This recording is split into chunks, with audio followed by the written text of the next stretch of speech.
On a coastal hill in Japan, an elderly man runs with a pine torch, igniting his harvested rice. His grandson trails behind, absolutely terrified. But the old man isn't crazy.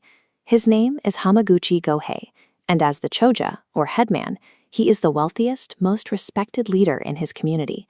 And down below, at the base of the hill, 400 villagers are completely oblivious to the destruction of his fortune. They are busy dancing under paper lanterns, celebrating the very harvest he is currently incinerating. Hamaguchi is acting on instinct, reacting to a terrifying, invisible threat that the people in the village cannot yet see.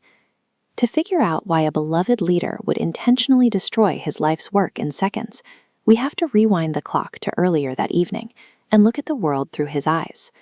The air that day carried a heavy, oppressive heat. As the sun began to set, Hamaguchi was standing on his balcony, looking out over his peaceful village and the bay. Then, the first warning sign arrived. The house began to rock gently as a long, slow, spongy motion rippled through the floor, a subtle sensation that Hamaguchi immediately identified as something out of the ordinary. Almost immediately, the ocean started acting strangely. The water darkened, moved against the wind, and rapidly drained away from the land, exposing vast stretches of ribbed sand and bare rock. That unusual, spongy tremor was actually the dissipated shockwave of an immense seismic or volcanic event happening deep under the ocean, hundreds of miles away. This animated diagram shows exactly what was happening off the coast. When a fault line shifts, it displaces a massive volume of water. As that initial swell builds out in the deep ocean, it physically pulls water away from the surrounding shorelines, creating a sudden, drastic drawback. Hamaguchi remembered the ancient traditions of the coast. He recognized the exposed seabed as a final, urgent warning that the ocean was gathering its mass for a lethal return. He knew he had minutes at best. That simply wasn't enough time to send a runner down the steep, zigzagging mountain path, or to get the priests at the Buddhist temple to ring their warning bell. He looked at his fields.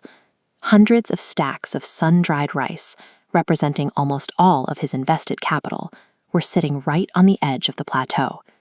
He could try to preserve his hard-earned wealth, or he could use it. He grabbed a pine torch and started lighting the stacks on fire.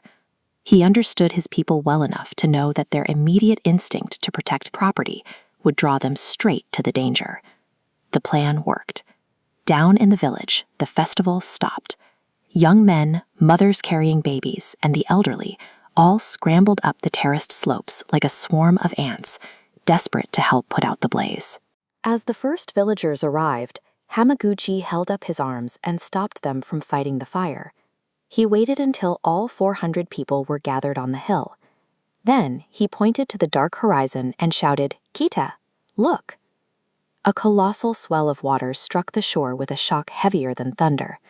It surged back and forth, entirely tearing out the land, the homes, and the temples below. But up on the high plateau, every single person was alive. As the sea settled into a raging wash of debris, the survivors stood in stunned silence. Their village and livelihoods had ceased to exist. Hamaguchi looked at the crowd and gently observed, "That was why I set fire to the rice." The reality of what had just happened washed over the villagers. Their Choja had willingly reduced himself to absolute poverty, sacrificing everything he owned just to buy them the time to climb to safety. This local event gained global prominence decades later when it was translated for the West by Patrick Lafcadio-Hearn, a Greek-Irish writer who embedded himself in Japan and shared its stories with the outside world. When the villagers eventually rebuilt their town, they knew money could never repay their debt. Instead, they built a temple honoring the old farmer as Daimojin, a living god. Tsunamis routinely expose the limits of human engineering, shattering concrete walls and showcasing the blind, unstoppable power of the ocean. Hamaguchi's story endures because it demonstrates that seeing the danger isn't enough. True wisdom requires the absolute selflessness to act on it, especially when the cost to yourself is everything.